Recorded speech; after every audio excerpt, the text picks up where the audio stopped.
I was 18 years old when I got married. I belonged to a very conservative family, a Baloch family, where good daughters never say no to their parents. My father wanted me to get married, and all I said was, if that makes you happy, I'll say yes. And of course, it was never a happy marriage. Just about after 2 years of getting married, about 9 years ago, I met a car accident. Somehow my husband fell asleep and the car fell in the ditch. He managed to jump out, saved himself. I'm happy for him. But I stayed inside the car and I sustained a lot of injuries. The list is a bit long. Radius ulna of my right arm were fractured. The wrist was fractured. Shoulder bone and collarbone were fractured. My whole rib cage got fractured. But that injury that changed me and my life completely was the spine injury. Many people came to rescue. They gave me CPR. They dragged me out of the car. And while they were dragging me out, I got the complete transection of my spinal cord. Those 2.5 months in the hospital were dreadful. I was at the verge of despair. One day, doctor came to me and he said, well, I heard that you wanted to be an artist, but you ended up being a housewife. I have a bad news for you. You won't be able to paint again. Next day, doctor came to me and said, your spine injury is so bad, you won't be able to walk again. I took a deep breath and I said, it's all right. Next day, doctor came to me and said, because of your spine injury and the fixation that you have in your back, you won't be able to give birth to a child again. That day, I was devastated. I started to question my existence. Why am I even alive? So what kept me going was, one day I asked my brothers, I know I have a deformed hand, but I'm tired of looking at these white walls in the hospital and wearing these white scrubs. Bring me some colors, bring me some small canvas. I want to paint. So the very first painting I made was on my deathbed, where I painted for the very first time. What an amazing therapy it was. Without uttering a single word, I could paint my heart out. I could share my story. People used to come and say, what lovely painting, so much color. Nobody could see the grief in it. Only I could. And that day I decided that I'm going to live life for myself.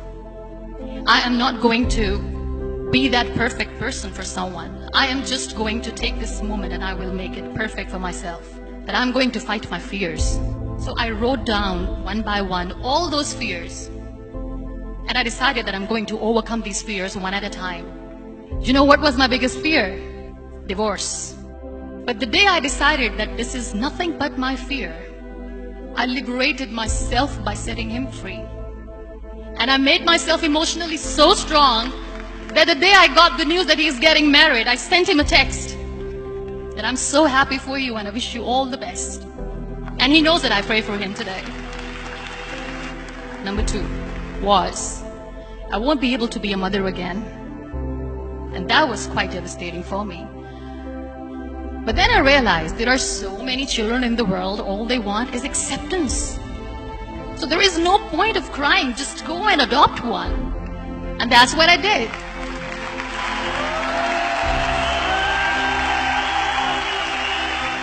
I gave my name in different organizations, different orphanages, and I waited patiently.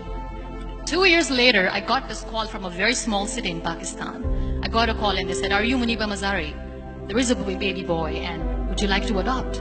I could literally feel the labor pain. I said, yes, yes, I am going to adopt him. I am coming to take him home. And that day, I was 2 days old, and today he's 6.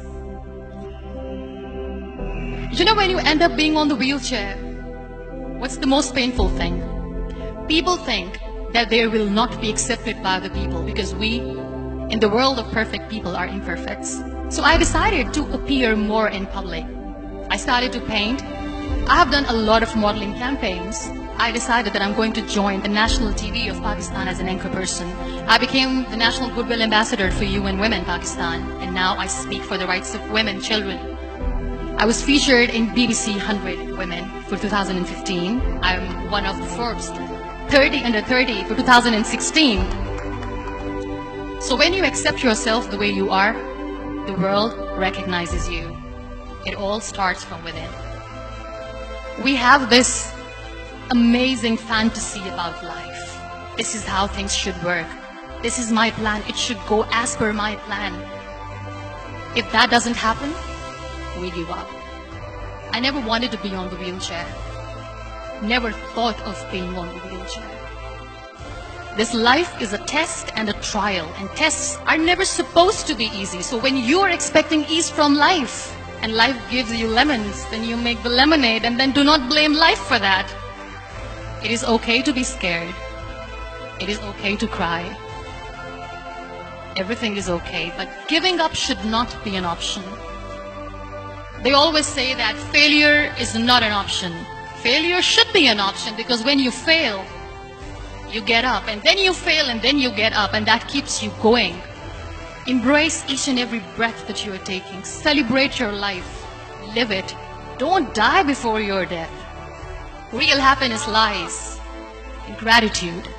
So be grateful, be alive, and live every moment.